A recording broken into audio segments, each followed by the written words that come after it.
Hi, Rahul. Welcome to Me and the Market Goliath podcast. Before we get into the podcast episode, I want to say it's just incredible how social media platforms make the world feel very small. If it wasn't for Twitter or X, I probably wouldn't have been able to find another guest speaker who graduated from the same university, given that Chapman University is a small liberal arts school. I know you took a different path. You went into finance while I took the business and economics route.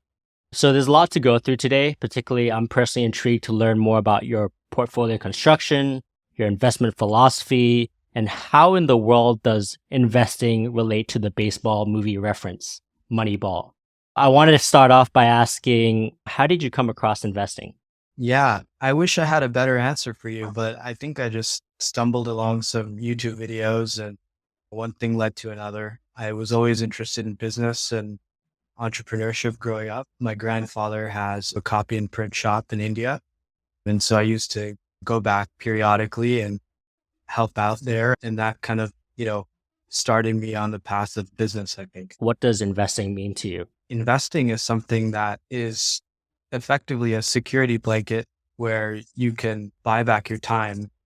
I think everyone thinks about investing as, oh, you need to have a certain amount of money to be able to invest or a certain amount of knowledge to invest. And to some extent, maybe that's true. But most importantly of all, it's being able to take your time back and do whatever you want with that time. I know you have a big passion when it comes to investing. I know you're quite vocal, especially in the Twitter community, in terms of analyzing stocks that you own. And I'm personally curious, is keeping up with the stock market in Southern California difficult? I know there's a bit of a time difference, so you probably have to wake up pretty early, managing your portfolio on a day-to-day basis.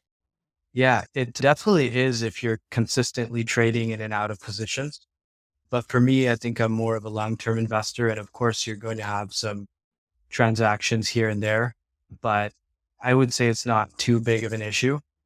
The only thing is you can't expect to find out about news right when it comes out because it'll usually come out right before market open or in Pacific time, that'll be like 5 a.m., 6 a.m. And that's just not realistic. So I think once I started investing, I did start to wake up a little earlier because I felt like I didn't want to miss it.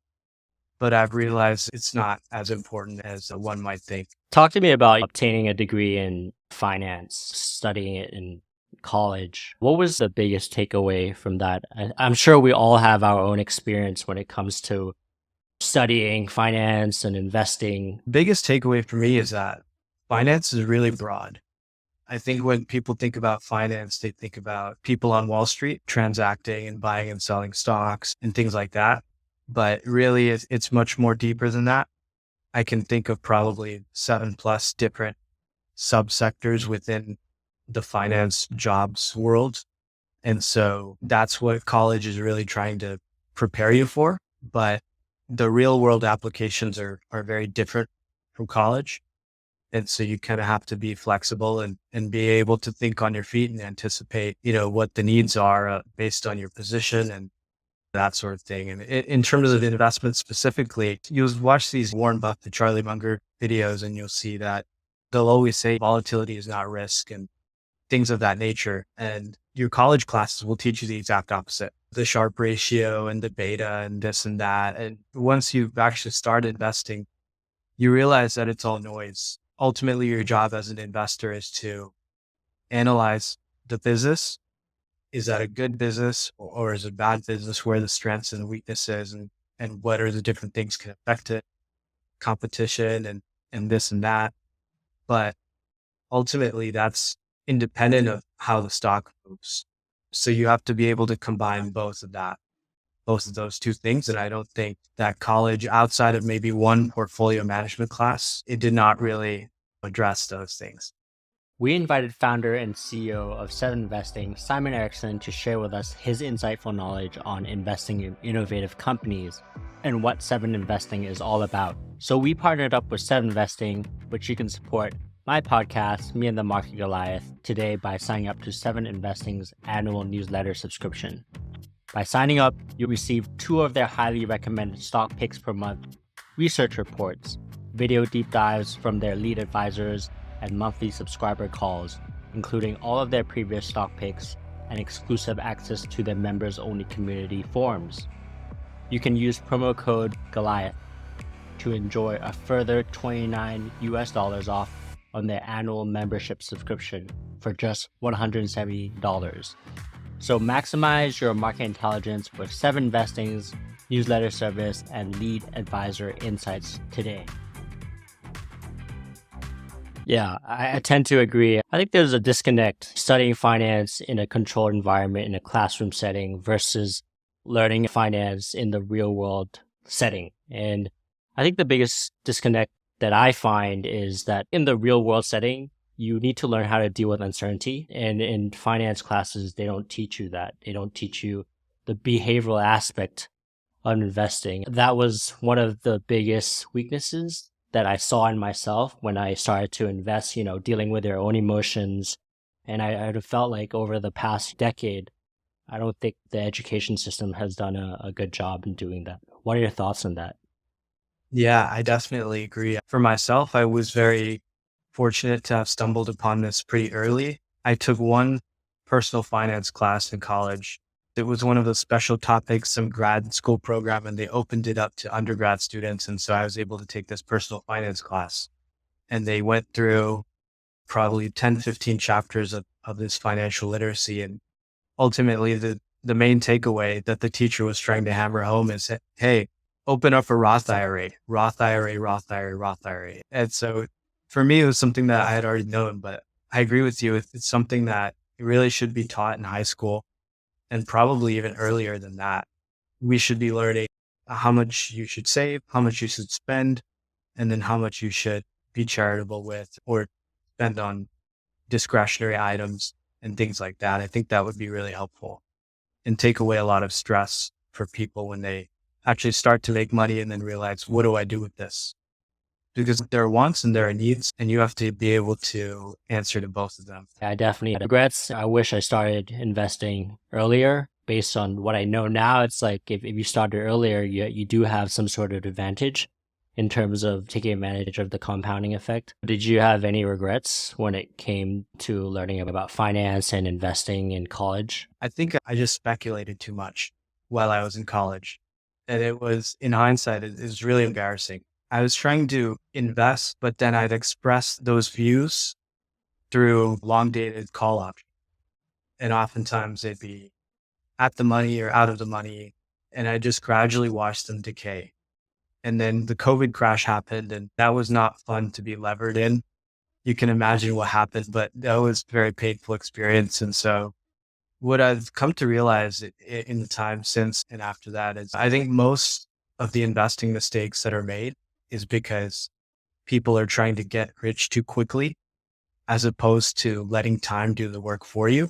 And, you take the market return of 8 to 10%, even if you could do just slightly better, that 1% compounds every year and you'll reap the benefits of that. That's worth, hundreds of thousands of dollars over, call it 30 years or 40 years. For each 1%, that's the impact that you can see. So there's no need to hit home runs. There's no need to hit triples. Just take the single, take the double. Ultimately, for 99.9% of people, you have no business in saying, the stock is going to be this by this date. And I need to make a lot more than if I were just holding stock or shares in it. And so I think that's probably one of the biggest takeaways. You don't need to trade in and out of positions. Just pick good companies at good valuations and let time do the work for you. That's a really great segue to my next question, which is the baseball analogy movie reference Moneyball, which is one of my favorite movies. Is about the Oakland A's using analytics to gain a competitive advantage. You don't need to buy the most expensive player or the most expensive ball club, but you can essentially take advantage of using analytics to improve your chances of winning a ball game. So how did that movie Moneyball transform your view on investing? I do know that a lot of your work in the past, you started your newsletter about exit velocity. I'm just curious to know, how did that baseball analogy transform your view on investing? Yeah, it's a good question. I think the first time I was watching this movie, I've watched it many times since. But the first time I was watching this movie, I'd see the GM of the Oakland A's at the time was Billy Beane. And there's a famous scene where him and his assistant GM at the time, maybe he wasn't an assistant, maybe he was just some guy that they brought in from the Cleveland Indians. And they were in this room with all the other scouts who were looking at the players from a traditional lens, and they were looking at the draft board, and they were looking at this player, and the scouts were comparing him to Bobbio or something and talking about what his confidence level is because of who that player was with at the time. And you just realize there's so many parallels to investing because people are not necessarily focusing on the right things, and they're not focusing on what's actually signal versus what's noise. And I think that opens up a lot of opportunities, and being able to look at something and say, taking the baseball analogy, hey, this player's on base percentage is this. And so based on the cumulative attributes and looking at this differently for our team, and we could use them in these different ways and get these kind of different synergies around them, we're able to extract this many more wins than other teams. So we think he's this valuable. And because no one else sees that, the market rate is a lot less for that versus if I were to go find the average guy in free agency or even retain the guy that I just let go. So being able to kind of invert and flip the analogy almost, I think is very valuable. So that's something that I try to do in my portfolio. Just look at things a little bit different.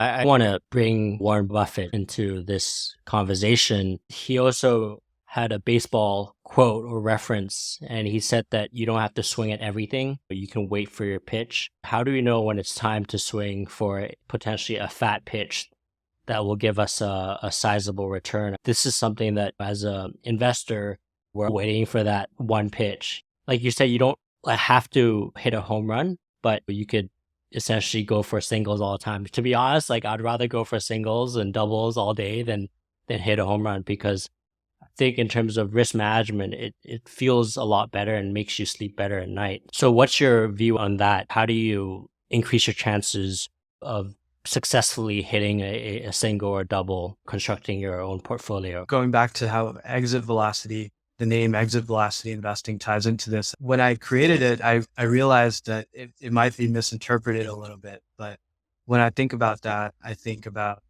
companies that are getting better and better all the time. They're consistently executing and they're proving out their value proposition, and customers are enjoying it more. So I think when I think about what is a FAF pitch, I want to start with the actual business analysis and say, what has the company historically performed at? Let's call it the last 3 years, 5 years. Basically, what is their track record, and can management deliver on the things that they promised in the past? Then you kind of take that, and I kind of look at what is their revenue growth, gross profit growth, gross margin direction is really important because it tells you, does the company have pricing power, or is it getting eroded away by competition? Returns on capital, meaning how efficient is this company with every dollar that is given to them, either by debt or equity? How much money can they make on that? So I think those are some of the things that I look at, as well as free cash flow, making sure that management is responsible with the resources that they're being given. Do they have a history of high dilution? Do they treat the resources that they have really well?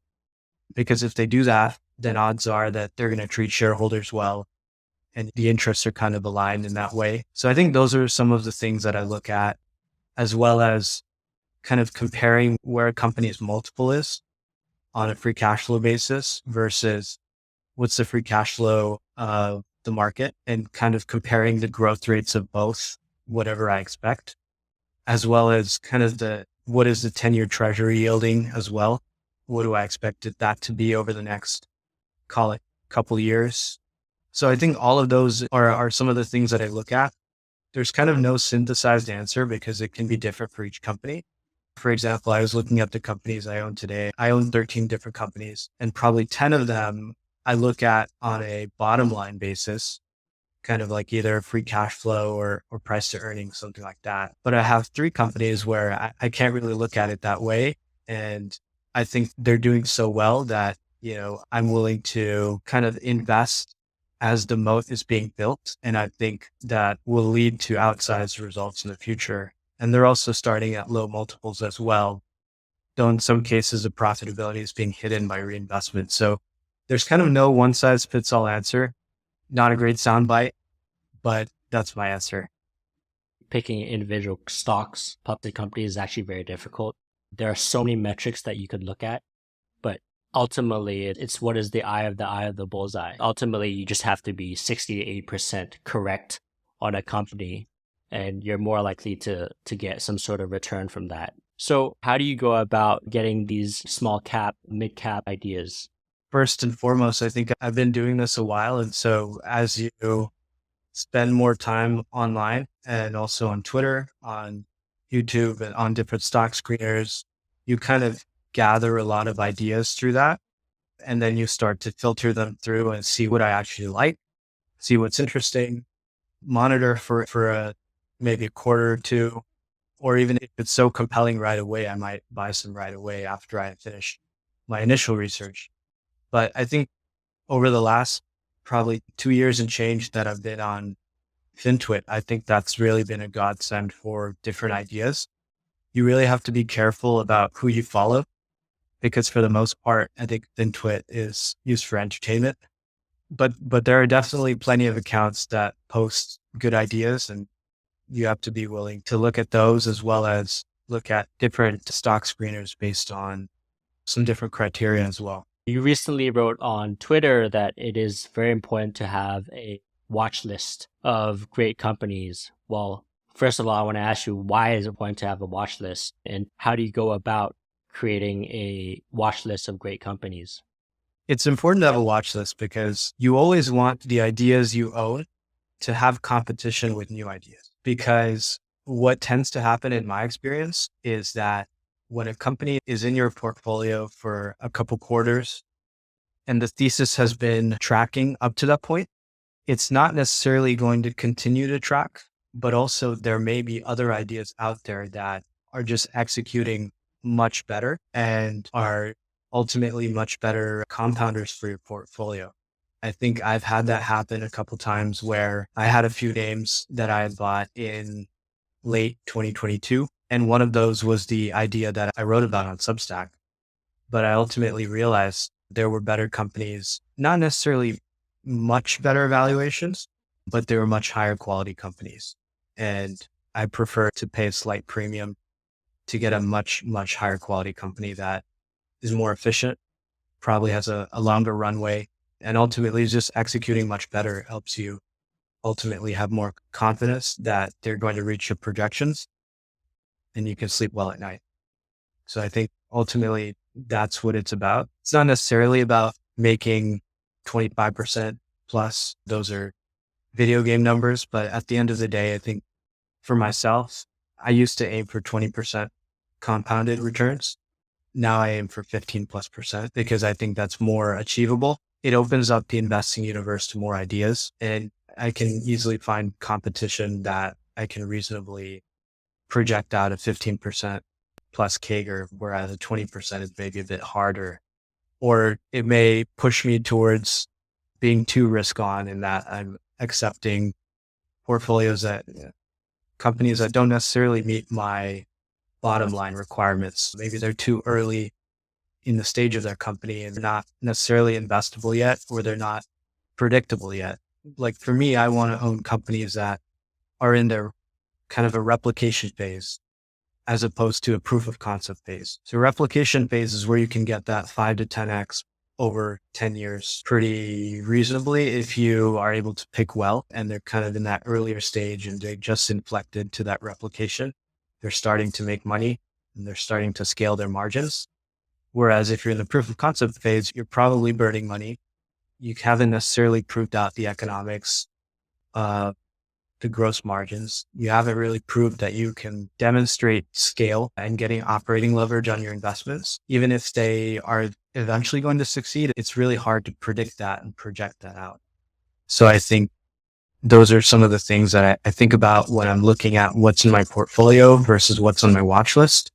And can one of those watch list companies eventually replace the companies in my portfolio.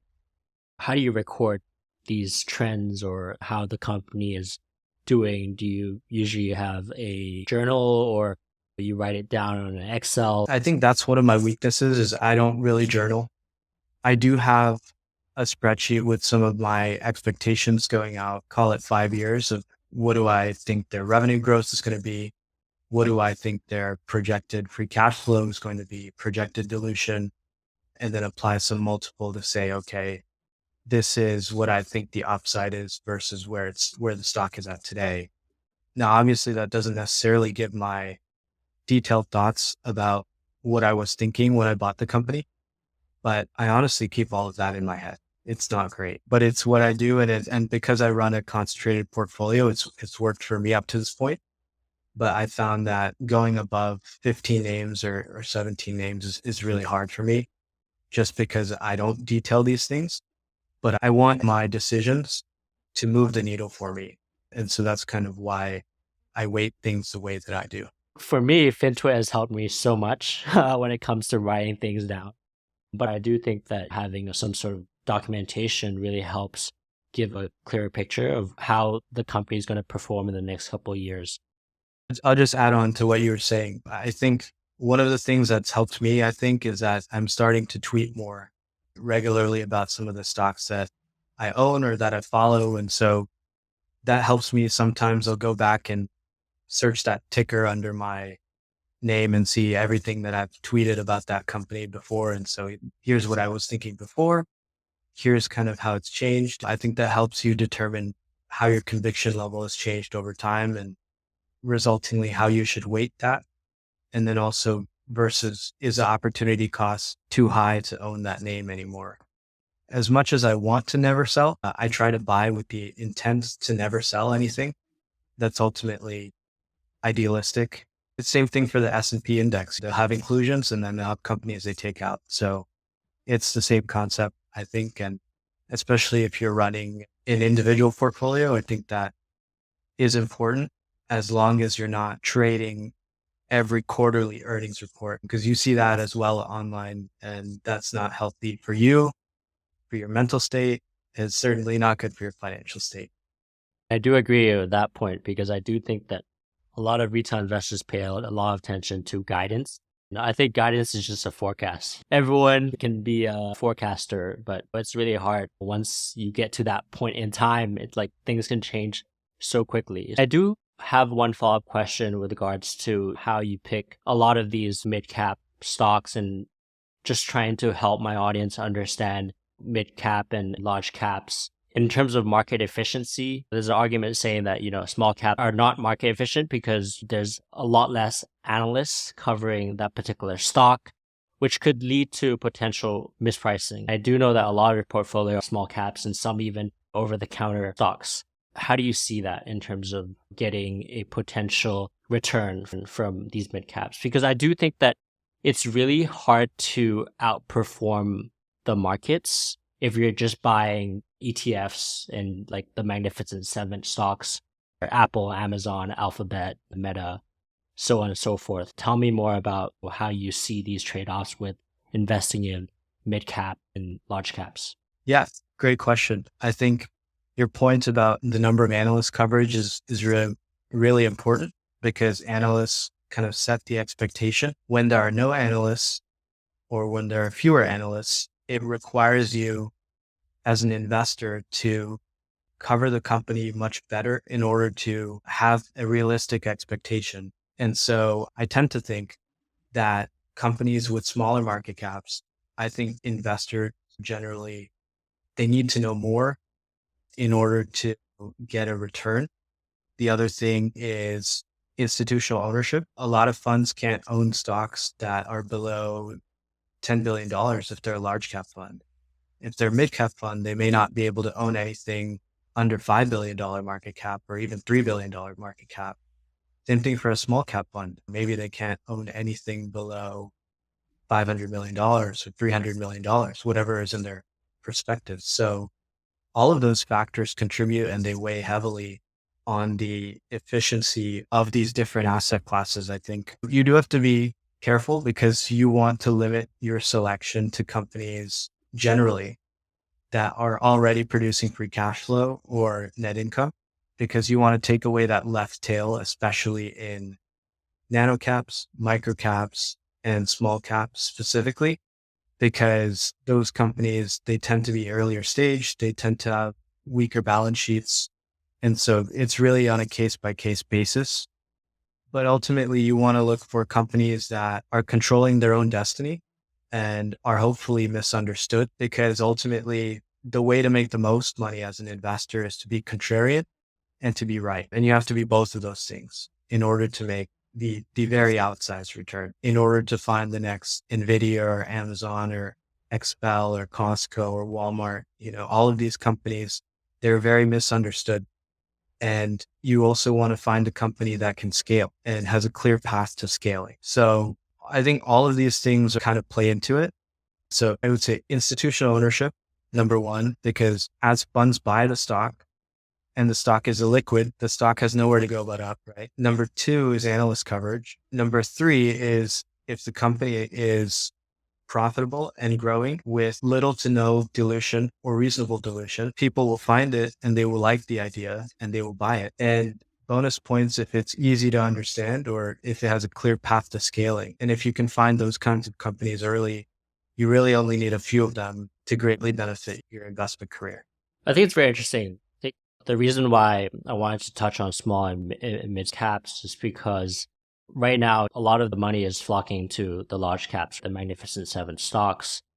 And the macro does play a factor in terms of how mid caps will perform over the next year, essentially. The economic factors are not favorable to small, mid-sized cap companies, given the high interest rates and challenges with raising liquidity. Do you think small to mid cap stocks are more fragile now? Or do you see an opportunity given that there's a lot of institutional money and retail money that has flocked to large caps last year? We will see a potential rotation from large caps to mid caps, because from a business management perspective, it does make sense. We're going to go through some sort of credit crunch. Mid caps, small caps are not going to perform well. But given that small caps have suffered over the last year with the increasing interest rates, how do you see the narrative play out? Yeah, I think both of your points are true. As an asset class, micro cap, small cap, mid cap, they tend to have weaker balance sheets than their large cap counterparts. Depending on the company, they may have floating rate debt that is affected, and that has already started to affect these companies. But at the same time, the worst way to invest in micro cap, small cap, and mid cap is to pick the ETF. Now, I'm not saying the ETF or the asset class isn't cheap, because it is if you look at a multiple basis. And as you said, comparatively to large cap, the spread is almost the biggest it's ever been. But at the same time, as an asset class, you're getting the average performance. And the spread between the average performance and above average performance in those asset classes are so wide that it's not worth going with an ETF, I think. So I think that's kind of below 10 billion market cap zone, below 20. 20 is, I think, is okay, but below 10, I think you'll benefit from picking individual stocks and doing the work much more than if you were going much greater than that. So do you think next year is a period for stock pickers? This year, stock picking has been a lot more difficult in 2023. If you look at the S&P 500, the returns are pretty amazing this year. So what are your thoughts on that, being a stock picker for next year? Yeah, I think it started to an extent, especially if you own a lot of tech software stocks, which I don't own too many, then you've done incredibly well. But I think has started, but I think that will only continue and accelerate as we get into the next year. And all these funds, their performance, they no longer have a year-to-date performance number that'll reset to zero. And then now they'll start redoing the analysis and say, hey, where's the next, big return going to come from? And small caps and mid caps are the obvious place to fish because they've been beaten down for so long. And there are some real gems that have been beaten down. Companies that are clearly executing. They have strong balance sheets, so not much interest rate risk. And ultimately, they're winning in their end markets and they're continuing to add customers and selling more product and ultimately making more money. What are some of the biggest takeaways or even mistakes, would you say? I think the biggest thing is in terms of career, I would say get your head out of the spreadsheet. It's not going to help you understand the business better after a certain point. You need to understand how the operations works and why are they making the decisions that they make? And ultimately, how does that flow through to the P&L? Because the ultimate financials that you see every quarter or every year, whatnot, that's the byproduct of all of the operational decisions that were made up to that point. And in many cases, the operational decisions that were made years prior to that. So you need to be able to understand, why is this the way it is? And then what do I expect it to be in the future? Because ultimately, when you buy a stock or you hold a stock, you're making that decision because the future is going to be significantly better. And as a result, the stock will go up versus what's already expected in that stock price. So to tie it back to business and to investing, I would say, get your head out of the spreadsheet, because that's not a great way to live. After a certain point, what are you doing? It's quite interesting because I know that, I mean, correct me if I'm wrong, right? Like from Monday to Fridays, like your job essentially is looking at spreadsheets. So Yeah, how do you go about that's, disconnecting that day-to-day job operation and look at the bigger picture? It's not just about spreadsheets. How do you go about that? I would say you're right to an extent. I'm fortunate enough at my current position that I'm able to work with the operators as well and understand what decisions they're making on an ongoing basis and kind of how that's going to affect the numbers that come in for the company that I work for. And so I would say that's been really helpful. It's not something that I had done previously at my previous jobs. So that's been actually very helpful in giving me more context as to why things are happening the way that they are. You're not always going to decipher that from a spreadsheet unless someone shares that to you, or you personally see that yourself happening in the operations, which if you're working in finance, you usually don't get to see that for a company. So that's what I would say. In terms of tying it back to investing specifically, I think your discounted cash flow model is useful to an extent, but I think it tends to be more noise than signal. And for a good investing idea, I think napkin map rough estimates should be more than sufficient if you're looking at, is this company a good investment to buy now or not? That's what I would say. What are some of the biggest mistakes you would say? I was following you on FinTwit. You did mention that leadership team is so important. You made a reference with Sentinel One and CrowdStrike. If you were to pick CrowdStrike a lot earlier, that would have given you a different internal rate of return. That was one example, but what are some of the biggest ones that you feel was a huge learning lesson at such a young age? I think a couple things when I look back over the course of my investment so far. When I was in college, those options that I was buying, they were on a semiconductor company called Micron. And what I didn't appreciate at the time, and the reason why the stock was priced the way it is because it's very capital intensive, but it's very inefficient with its capital. And so the market reflects that by giving it a much lower multiple, because ultimately they don't control their own destiny. And so that's what I would say is, you want companies that can control their own destiny. That's number one. So that should make you wary of cyclicals.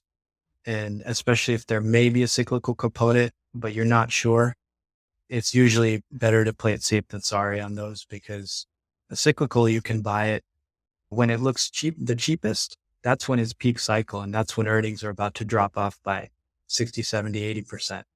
And that's the exact wrong time to buy a cyclical. You want to buy it at the trough when it looks the most expensive. So that's one example, I would say. Another example is just be careful of overly aggressive margin expansion stories, especially if the company hasn't necessarily shown you that already. So the stock that I wrote about on my Substack was Twilio. And the story there, a big part of my thesis was, hey, they're going to execute on this software business that they had acquired and they had been executing up to that point, but they had started to hit some rough patches. They had the best product, I think. They had the team and the structure they needed. They had just restructured it a couple quarters ago. And just recently, they just canned that head of sales officer or something like that for the software business. And that was where the margin expansion was going to come from versus because it had much higher margins than their core communications business. And so I just ultimately realized if they're not executing on the software side, their margins are never going to be what I think. And dilution is going to eat them up because they're not valued very generously at all.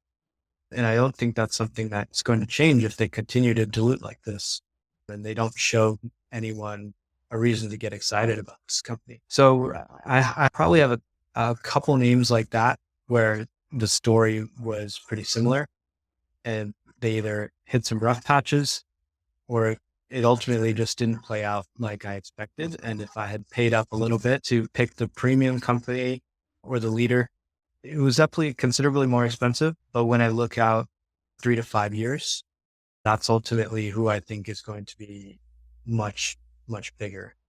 So it's kind of a balance. I think the biggest takeaway for me was stop trying to pick 10x stocks in 10 years. You're not going to do it. It's idealistic. They're moonshots and their company is in that proof of concept phase, which is why that opportunity may exist. But there's no confidence level that you can assign and say, hey, I think this is X% that it's going to get to my bull case, right? Yeah. So I think if you can look out 3 to 5 years, and if you can realistically get a double in 3 years or a 3x in 5 years, I think that's more so how I'm thinking about it now, because thinking about the next 3 to 5 years is much, much easier than thinking about 10 years out. And it's easier to understand what the margins are going to be, what the revenue growth might look like based on how the company is executing. You kind of know a little bit about what the new product pipeline is. You know, the competition, for the next few years. That ultimately gives you a much higher probability of success. Baseball, you go up to the plate and the greatest players of all time, they hit 300. That's a Hall of Fame player, 30%. As an investor, I think you want to try to aim for probably 2/3 would be amazing as an investor. But I think you definitely want to nail over 50% of your ideas. I know everyone has a different opinion on that. If you ask hyper growth type investors, they'll say a much lower percent is okay with them because the winners pay it off for all of the losses and then some. I think I used to veer towards that. Now I no longer do because I want to be able to sleep well at night. That's more important to me than to make the highest return now. And I don't think that I need to sacrifice one or the other with my current strategy. So that's what I would say. You brought up 2 words, time horizon. And I think that's really important, especially given that you're managing a portfolio that a lot of it is mid cap or small caps and a few large caps. Do you see the time horizon very differently for large caps and mid caps? If I'm managing a portfolio of mid caps, small caps, my time horizon, like the years I have to look at, is maybe more than 3 to 5 years, right? How you see a large cap 3 to 5 years may be very different to a mid cap, next 3 to 5 years. You might have to be a bit more patient.